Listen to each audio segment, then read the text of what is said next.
joining with audiences from across the globe to enjoy Harrogate's International Festival's series of online events, streamed straight from our home to yours. Sit back, relax, and enjoy Lee Child in conversation with Joseph Finger as part of the Theakston All Peculiar Crime Writing Festival. We promise you've got the best seats in the house. Anyway, Lee, it's great to see you. Good to see you too, and so much to talk about. We have to, I think, start with the COVID thing as it impacts on writers. I mean, I'm not an epidemic expert, I'm not a doctor, I'm not a statistician or any of that useful stuff. But I found it fascinating this past 3 months. I've been here in my house in Wyoming continuously for 3 months and 11 days. You're starting like in February? I started mid-March, March 18th. Yeah. I came out here. And so that's about, I haven't worked it out, over 100 nights in the same bed, under the same roof. And thinking about it, I have not done that for at least 25 years. Yeah. Maybe longer. Yeah. It could be 40 years since I've spent 100 days in the same place. And what I'm asking all writers is how have you felt as a writer? What have you noticed? What have you done? Has it helped? Has it hurt? Those type of questions. Interesting. Yeah. Because my friends all say you probably can't even tell the difference. That, the assumption is that a writer is just solitary and is used to being at home, right? Mm-hmm. I find it actually has made a difference in a couple of ways. For me, I found that I really do miss the kind of low hum of being around people once in a while. I mean, I like to be by myself, but I also like to occasionally have lunch with friends or go out for drinks or something like that. And don't you feel that? Don't you miss that? I know you're pretty solitary. Yeah, I mean, I like your use of words there. Yeah, I would like to see people when I want to, which is, and this has brought into focus, how many times do I actually want to? And actually, I'm doing fine most of the time. Yeah. But yeah, just those trivial, spontaneous, unplanned things that, I mean, you and I have done that. You're in town, we'll go for lunch or dinner. Right.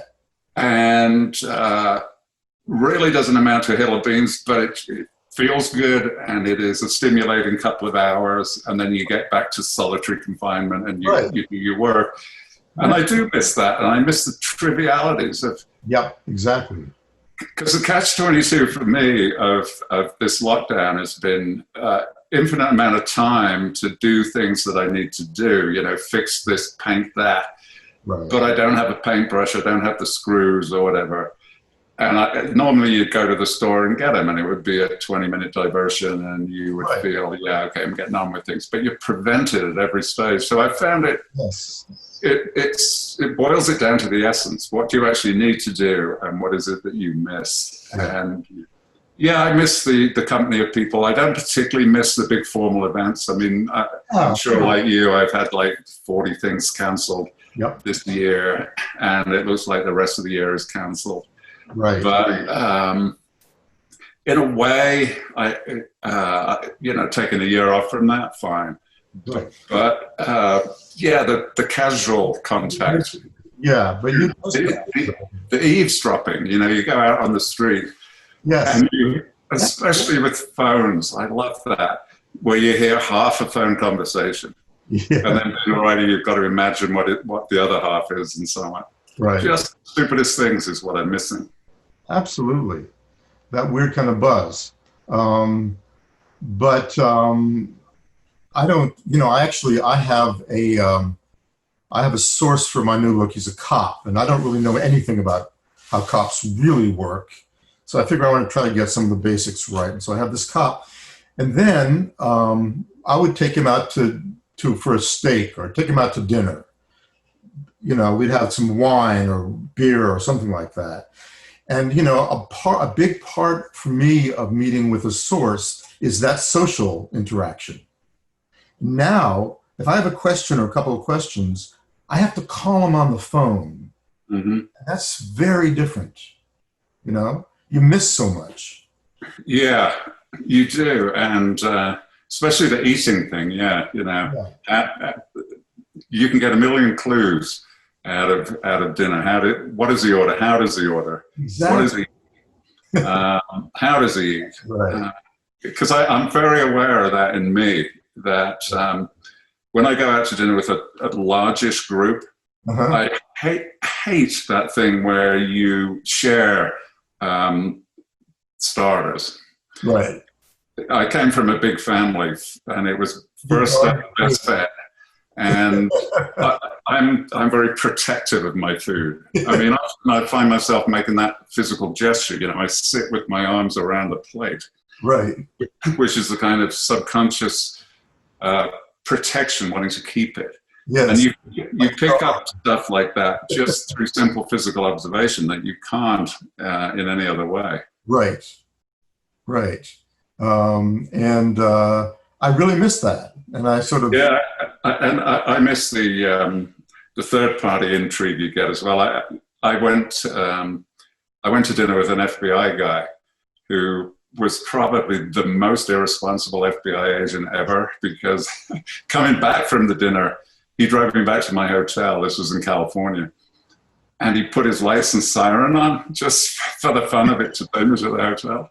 But during the dinner, it was a warmish evening, and he took off his coat and hung it on the back of his chair, thereby revealing his shoulder holster with his enormous automatic, which was a bit of a shocker for a California restaurant. I think the other guests were pretty unhappy about it. Yeah. So you missed that kind of thing. So we'll talk about the new book, obviously, the cop book, but we haven't really talked about this year's book. No, that's right. Yeah, so that's obviously be talked about. But first, the other thing that I really wanted to know from you in this particular context that we're doing now for HIF is how do you see Harrogate as I mean, you're a world traveler, you're certainly a very metropolitan guy, but you don't have any particular contact with Great Britain, family-wise or anything. So when you go to Harrogate, what do you see? You know, what do you think of it? I stayed several times at the hotel that it was at, and they're very idiosyncratic, the hotels that in Harrogate. These kind of old, sort of, early 20th century, 19th century hotels that are kind of creaky and put together in funky ways and that sort of thing, right? So the hotel itself is kind of strange.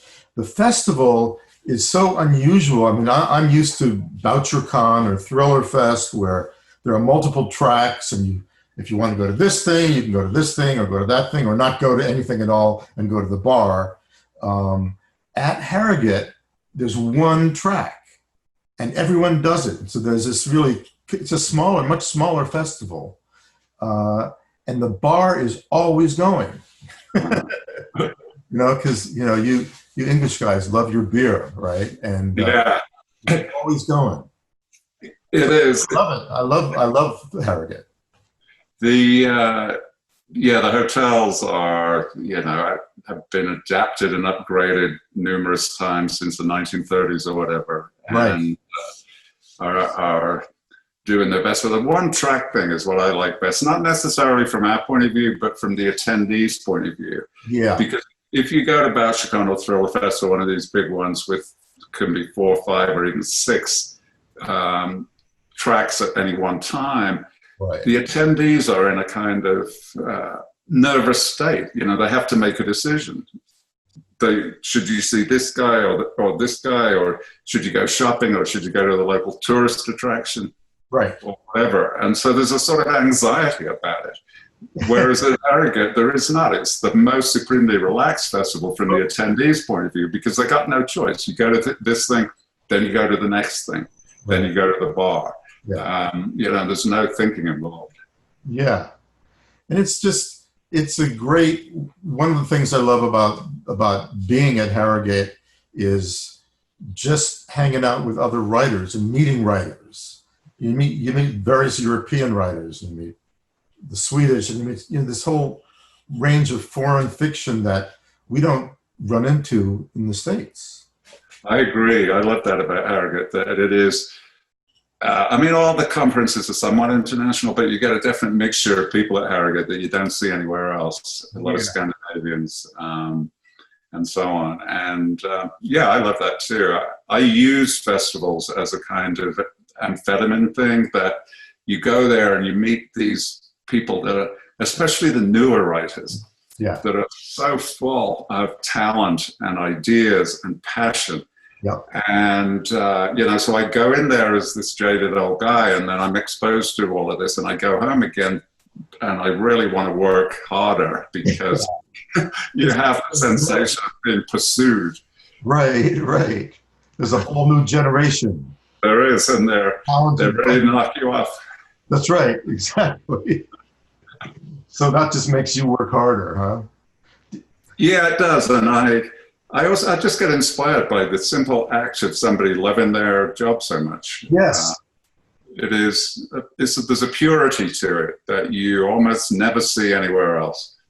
If you hang out with doctors or lawyers or practically any other profession, there's so much kind of ennui about the industry as a whole. And there's this sort of crushing dullness about it, imposed upon them. Whereas writers, because we are, obviously publishers are involved, obviously there's policy and money and all that kind of thing involved, but basically it's about the author. Are they working well or not that year? And so I think there's a purity to it. You see the ideas, you see the passion, and I never talk about what I'm doing at those things, because you just feel so inadequate. And you're talking as Lee Child. That's great. Yeah, but I think people need to, they need to understand that. You and I were nobody once, and you do the work, you show up, and you get somewhere. And it's fascinating to watch other people in that same process. Was Harrogate around when you started out? It was not. It was not when I first started out, but I think it started up fairly soon. But it was an invitation-only thing, and for a number of years I didn't get invited. Right. And, that's a metric of progress, I suppose. Do you get invited? Yes, exactly. My career has been fascinating from that point of view about, and I hope it sort of stands in, I know Val McDermott's in the same position and so on, where Ian Rankin is too. You get sucked into the establishment, you suddenly get approved of. It's a very odd thing. I remember it happening to Ian Rankin. And it's a peculiar dynamic in Britain where there's got to be a person who is the representative of that particular whatever.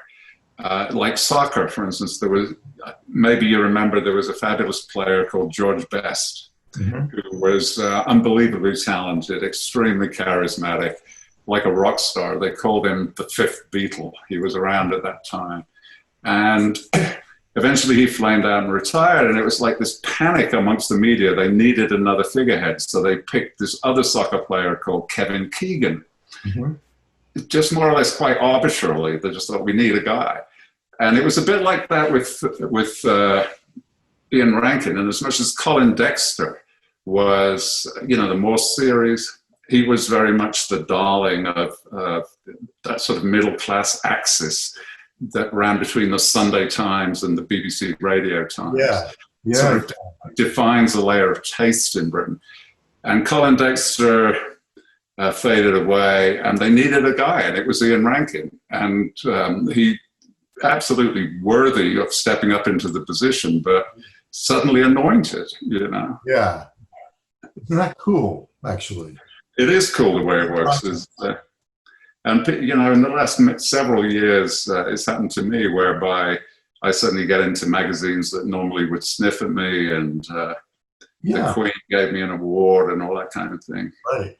You were in the, I'm trying to think of a bunch of places you've appeared in, the TLS. Right? Yeah, TLS, Spectator, things like that.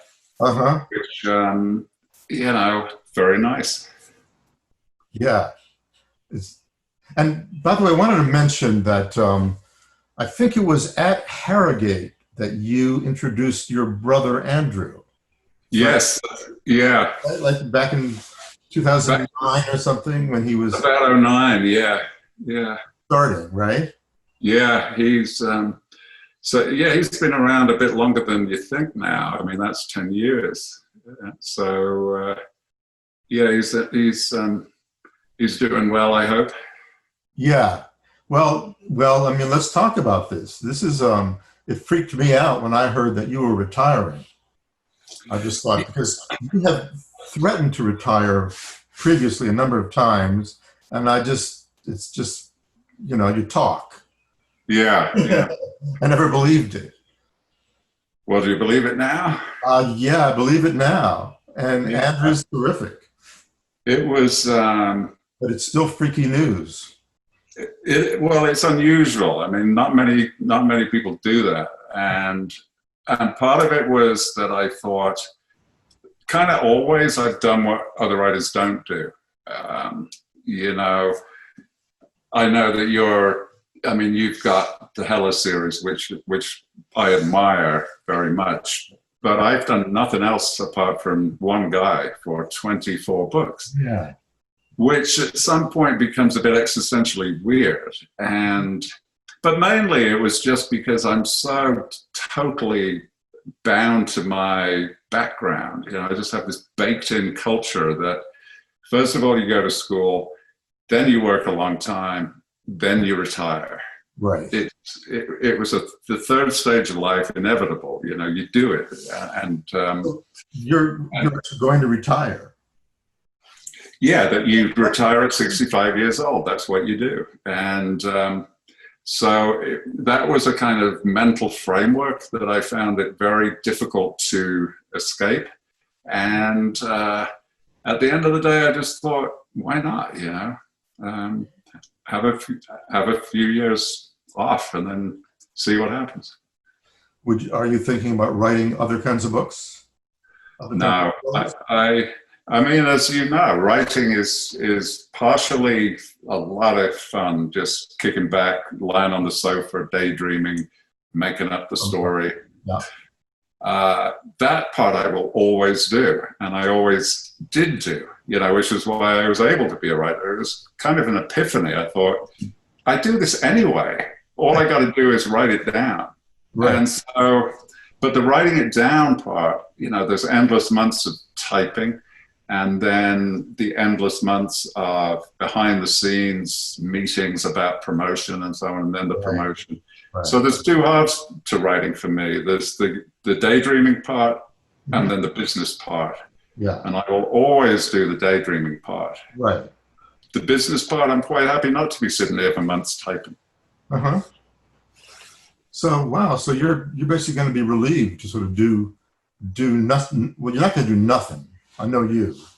Yeah, I'm not going to do nothing. I doubt if I'll do anything public or publicly creative. But I love reading, and the only negative to writing to me is how much time it takes away from reading. Yes. And so that's what I'm going to be doing: reading, listening to music, smoking, all my favorite pleasures. Mm-hmm. Yeah. It sounds like a great life, actually.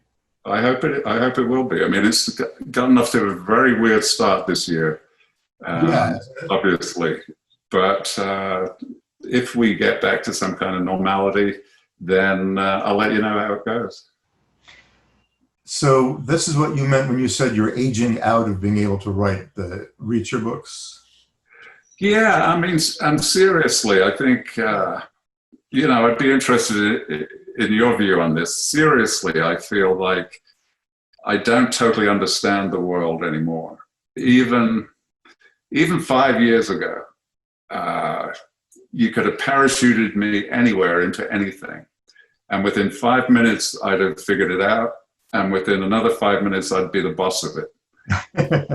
And I can't do that anymore. There's just too many things going on that are of apparent importance to everybody else, or population as a whole, or methods of thinking or methods of expression that I just genuinely don't understand anymore. And I don't think you can be a creative figure if you are alienated from the culture to that extent. Right. I think that's right. You, of course, being a younger man, will discover this in future years, but see how you feel about it. I wanted to ask you something. I had read recently, you like to talk about the myth of character development. Character must go on a journey, right? That's all just crap, correct? In my view, yeah. I mean, that's just MFA crap, in my opinion. Yeah. So were you not tempted to sort of make changes in Reacher as you went along? I was... I don't think he could tell time without a watch in the first couple of books. He had a watch in the first couple of books or something, and it was... the watch he'd taken from the army, and he eventually lost it or it was broken or something. Yeah, I mean, I'm terrible with that. I mean, I admit it up front. I just make stuff up as and when required, and I just say, you can do this, and it hasn't in previous books, but whatever. Because I very much see it as that book that year. Yes. And I don't particularly love series that depend on prior knowledge. If I pick up some random book and it's the 7th in a series, and I realize that somehow I'm supposed to know stuff, and there's rather incestuous in-jokes about previous occurrences, I feel a bit excluded by that. Yeah, as a reader. Find it in. Yeah, I mean, it feels like you got to work your way into that culture, and maybe you're not going to make it. And so what I always try to do with Reacher, and what I think you do with Heller, is there he is, he's just there, and you do a certain amount of minimal explanation as you go along, hopefully not in just regular exposition, but hopefully in meaningful context, like a proper conversation or action or something. Right. You minimally reintroduce them each time, and then so the reader feels they are in the same position as anybody who's might have read the previous 24. Right. So that's how I try and do it. But I tried very hard not to change Reacher because of our theory that the reader wants a known quantity and a reliable story. So I tried very hard not to change him, but of course the author changes. Right. By definition, I'm 24 years older than when I started, and so that's a third of my life, more than actually. So obviously I will have changed, so the book will have changed. But do you think you got better as a writer as you went along? Or you? Yeah, I definitely did. I think, let me give you an example. Your later books are funnier. It's more funny, more sense of humor than the earlier ones, as I recall. Does that make sense? Totally, yeah. I think I got more and more economical and minimalist about the actual prose style, which meant that it left room for, or it sort of multiplied the impact of. If Reacher says a 3 or 4 word sentence that's sardonic or sarcastic or something, it stands out more and carries more weight on that page. Right. And yeah, I secretly think Reacher is a funny guy. Yeah. And, sometimes I've done events where, what it's like doing an event. It's like being a stand-up comedian for an hour, really. You're trying to give everybody a good time. Yeah. And people afterwards will say, "You're so funny. You should make Reacher funny." And I think, well, I think he is already. I think he is funny. I think he's, yeah, I think Reacher's got a great sense of humor. So Undervalued. So since people seem to care way more than I think they should about movies and TV shows and that sort of thing, is there any sort of news that you can talk about with the Amazon Reacher series?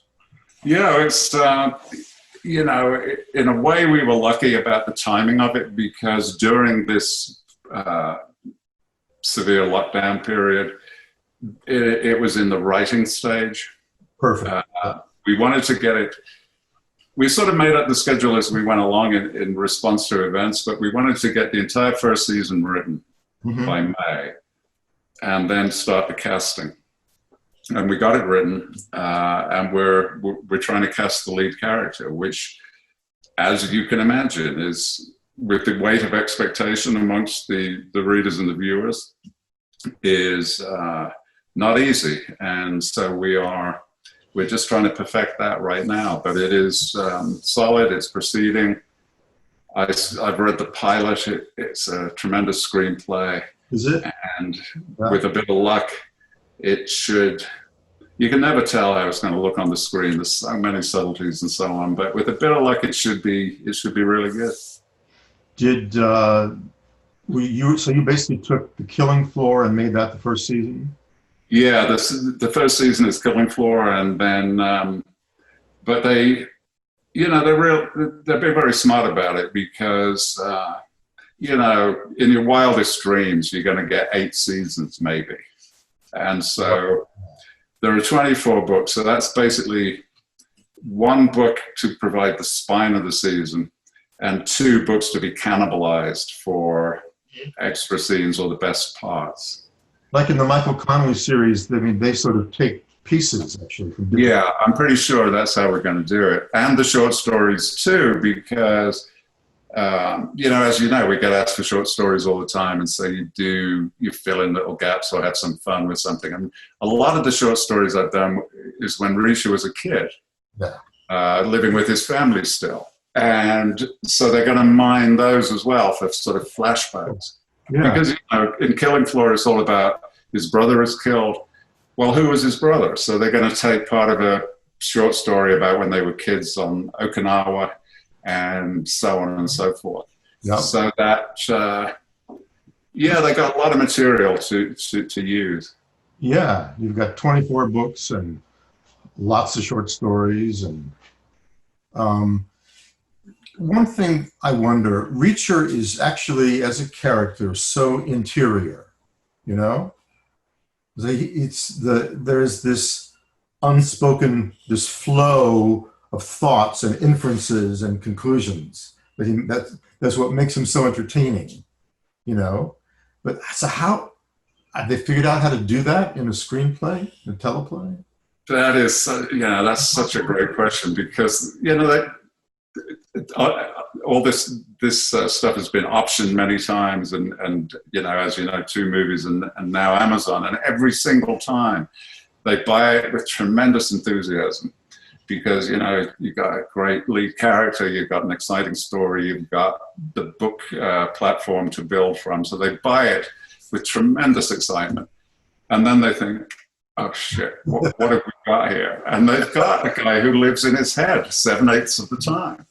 Which is virtually impossible to put on screen. And so, yeah, they always have that tactical difficulty. How do you get the inside of his head on the screen? Yeah. And you don't want to do voiceover. You really don't. I mean, unless you totally go for that as a motif, which I can't see lasting multiple seasons. You know, it might be interesting once.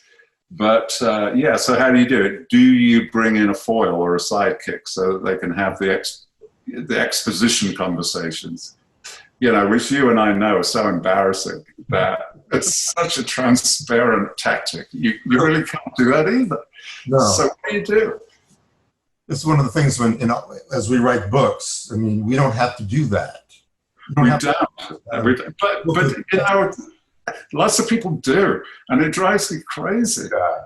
You know, the definition of a bad book for me is where, you know, the hero and the sidekick are constantly conversing. Well, what do you think about that? Well, it could be this. Well, no, it might be the other thing. Yeah, bad technique. Exactly. Yeah. It's transparent. So, but you think that they were able to sort of render a reacher that's not all interior? Yeah, I think that, I mean, actually, one of the things I learned over the years is to trust the reader more than perhaps I did at the beginning. You know, don't over-explain, trust the reader. Just do one, instead of, because television where I came from was, it became very, the competitive thing about staying on the channel, you know, the invention of the remote control in your hand was the biggest industrial disaster that we ever had, because prior to the remote control, a person would have to get off the couch and change the channel, and that was a huge disincentive. But with the remote control, it was killing us. And so also what happened in TV was that it changed from being a serial activity where you sat and watched your show and then did something else. It changed into a parallel activity where you watched your show while you were on the phone to your mother, while you were cooking dinner. Yeah. And so we adapted to that in television by this motif, which was, first of all, when something important was coming up, plot-wise, first you told them you were going to tell them. Then you told them. Right. Then you told them that you told them.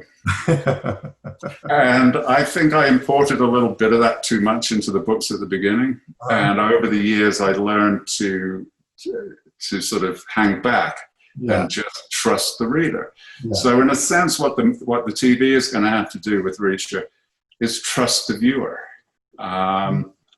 You know, use facial expressions, use some other indication. I mean, obviously not a spoken voiceover, but you've got to find a way to make the viewer understand what is going on in Reacher's head. And I think to a large extent, we can trust the reader and they'll figure it out for themselves. Right. Yeah. So I want to ask you about this year's book, House on Fire. Yeah, House on Fire. Which, OxyContin book, which... Publishers were afraid of libel suits. Yes, but yeah, quite rightly. I mean, although I think in the current atmosphere you'd have gotten away with it, but yeah obviously you've got to fictionalize it a little bit. Right. But we'll talk about the issue in a minute. But what struck me, you are so comfortable with rich people. You are so good at getting into that lifestyle of the American rich. The American rich, yeah. How do you do it? You must know these people, or... People, yeah. I don't happen to be one of them, but I know. I wish I were, yeah. And it's funny, you know, so it's social observation of a sort that I find it enriches the broth, you know? Uh-huh. But they're very convincing, those characters. Almost actually more plausible, but very similar to the way that I think Raymond Chandler did them. Mm-hmm. You know, going up to the big house. Yeah. And meeting people from a different universe. Yeah, yes, exactly. And they are. I mean, you know what it's like in this job, you bump into all kinds of people. One time I ended up having dinner with a guy. There were 3 or 4 of us, but one of them had just bought an oil painting that day for $110 million. And so usually I pay for dinner when I'm in a group, but I let that guy pay.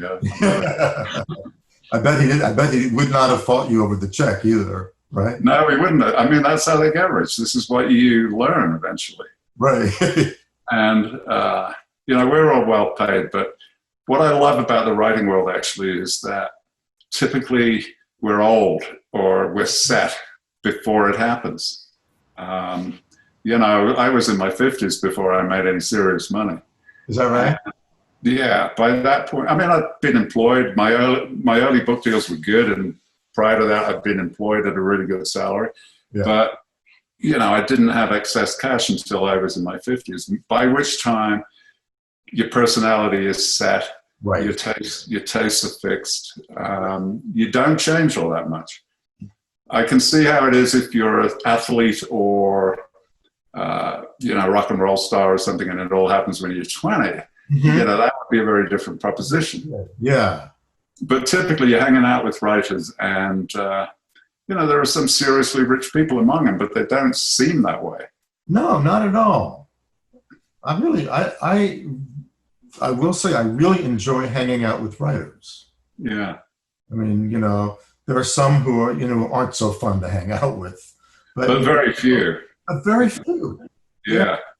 I mean, I think we all know which ones are the not fun ones, and but it does surprise me how few they are, and how nice most of them are. They really, and humble, really. I mean, like at Harrogate, I remember last time I was there. People would walk in, and you knew that their book that year or last year had been staggering. They walk in with tremendous achievement, but they are as humble as anybody else. It's totally winning. Yeah, it is. It's a lovely community. Yeah. I feel just very satisfied and happy that I got the chance to work with people like that. Mm-hmm. You sort of, this is, I guess, sort of a valedictory kind of question, although it pains me to say that.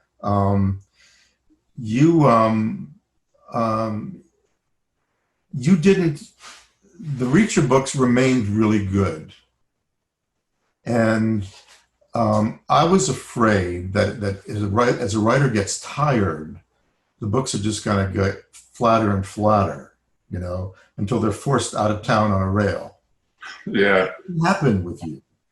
Well, thank you very much. And because that was absolutely an ambition that I did not get lazy, and I did not start to phone it in, because we've all seen that happen. Many great series in the past are actually not that great. I mean, they were terrific for half a dozen books and then fell off a cliff or whatever. Right. And so it was always on my mind, do not be that guy who starts phoning it in. And I was delighted that I got away with it for so long without feeling that. And as a matter of personal pride and craftsmanship, I definitely did not want to put out an inferior, because it's humiliating, essentially, because readers are so generous that it's typically about 5 years, I think. It's probably 5 books before they give up on you. Yeah. So what you're basically doing is dying in front of their eyes for 5 years. That's right. And if you've got any kind of self-respect, you can't do that. Yeah. You have to have a very finely tuned detector in your head that stands apart and will tell you, no, this is rubbish. Mm-hmm. And part of have a trusted reader who will tell you the same thing. Yeah, I don't have those, though. I'm not one of those writers who shares it with anybody. Yeah. I don't even like sharing it with my editor. I'm just like, publish it. What are you doing? Yes, I don't have a reader, and I probably wouldn't listen to them anyway because it's so internally generated. Yeah. But I'm sure that nobody really noticed it in my last book, Blue Moon, but I was feeling it a little bit. The thing about Blue Moon is it's got the most spectacularly high body count. I mean, hundreds of people are dead in that book. And it was almost, I could feel myself just not taking the difficult decisions, because I never plan, I don't outline. It's just all spontaneous. So I would repeatedly, several times a day, you come to a choice. All right, what now? Right. And I was just like, oh, fuck it, kill them all.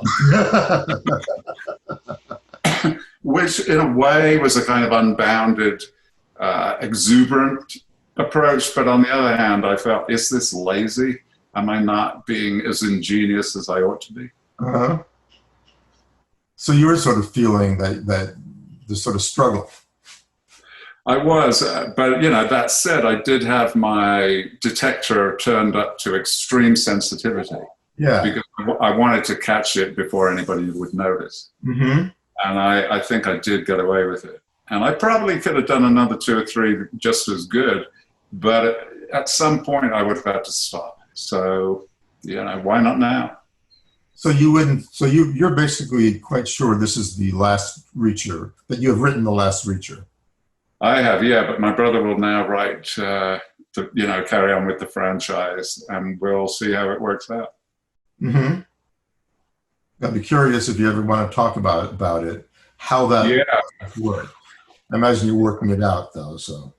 We'll see how it goes this year, and then if we ever get to a situation where we can drop by and have dinner, then we'll talk about it. Oh God, if that part of the world, if the world ever returns. Yeah, exactly. Yeah, great. So just for the people watching, tell them where you are. I am in Truro, Mass, on Cape Cod, in my little office, which is sort of a cabin, which actually was the garage of the old house. We strapped it up, picked it up on a crane, moved it over down the hill, and that became my office on a concrete foundation. And that became my office. How cool is that? Yeah, that was cool. I've been to Truro. I believe it has the first synagogue ever built in America was in Truro. No, I don't think so. I think it's in Rhode Island. Oh, okay, I might have misremembered that then. I don't think so. There's no synagogue here. Have you been there the whole time? Oh, no, we were in Boston for a bit and decided that after a while that it would be nice to sort of be able to walk around outside without a mask on. So we've been here for about a month or so. Yeah, well, I'm in Wyoming. About 4 years ago, we bought a place out here for, I don't know why really, just to experience the West. Because as you know, I love New York, absolutely love New York. But I have this immigrants thing that, there's more to see, there's more to experience.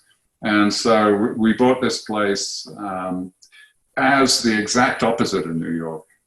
And it absolutely is. How so? Wyoming is the most bizarre state. It is, for UK people watching this, Wyoming as a state is larger than the UK physically. The entire UK could fit into Wyoming. But Wyoming has the population of a small-sized city like Leicester or something like that, about 500,000 people spread out across it. It is unbelievably isolated. I've got to drive 10 miles before I see a paved road. Is that right? Yeah, it is unbelievable. I've got to drive 10 miles to pick up my mail from my mailbox.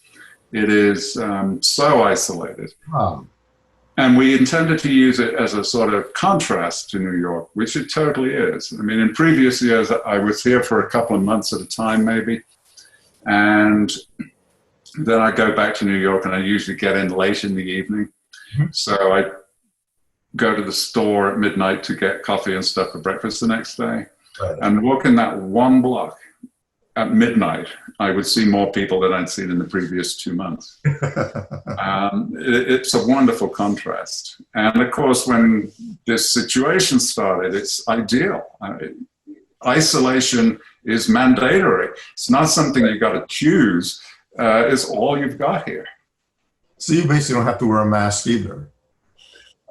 Not unless we go to the store when we wear a mask to be good citizens. Or something? Yeah, it's about 45 miles to the grocery store. And so Actually, our daughter is with us. So we're all three together, and she does the shopping. Because she deems us elderly and vulnerable, so she does the shopping, which is great.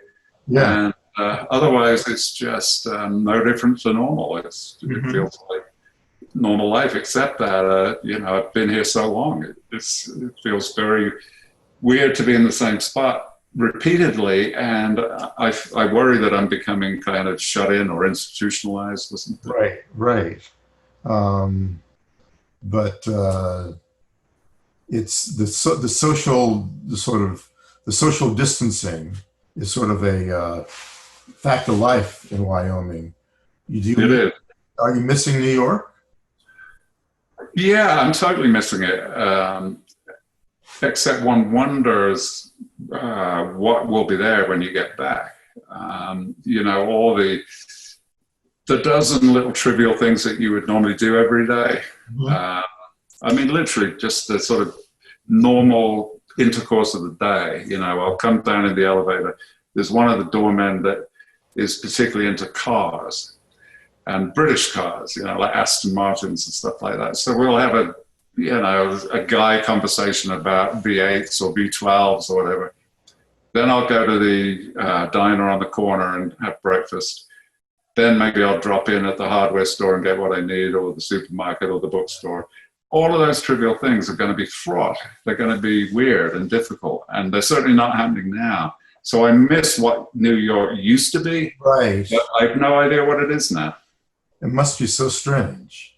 Yeah, our apartment looks out over Central Park, and they had a hospital there, hospital tents and temporary burial sites in the park back in April. So that, it's just apocalyptic, really. Yeah, it's like a bad movie. Or a good movie. Well, bad in terms, because in a good movie, we'd have Morgan Freeman, who would have sorted it all out by now. But yeah, it's a good metaphor, the movie thing, because that's how I used to think of it before. It's like you've wandered into the multiplex and you've accidentally gone into the wrong auditorium. Right. But they won't let you out. That's good. All right. So what's the next book? With the one that you're in contact with a cop? Is a cop book? It's half a cop book and half a shrink book. Okay. She's a psychiatrist in Boston with a strange life story, and she gets involved with this cop. So I'm enjoying it. Yeah, good. Well, that is always that's always a question my agent asks me. Are you enjoying it? Because I assume he imagines that then translates into a good product. And necessarily so. No, not necessarily so. I found it to be almost the reverse a lot of the time. Yeah. The harder the book was to do, I remember one book in particular I did 61 hours.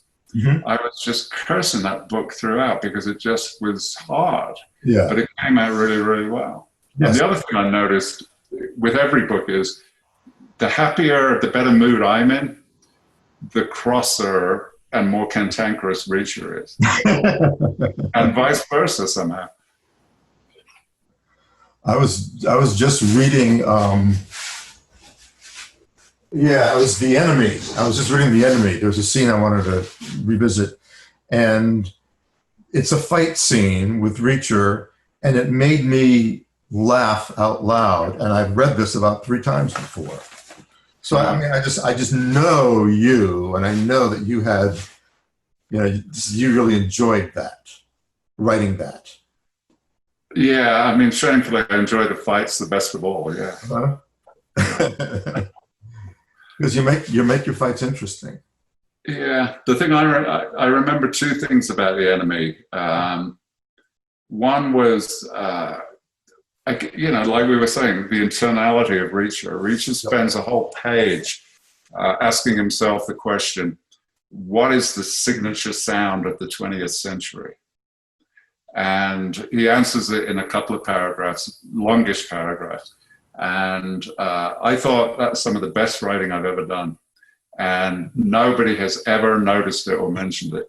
And the other thing I remember about the enemy is Risha's mother dies. And there's a long paragraph again where she talks to her two sons and explains her philosophy of dying. She uses a metaphor, she seems to accept her own death, and she's worried that her kids are going to be upset about that. They probably wanted to stick around and see their lives. And she uses a metaphor. It's like having to walk out of a movie early. I'll never know what happened in the end. But then she says, but I'm going to have to leave the movie at some point.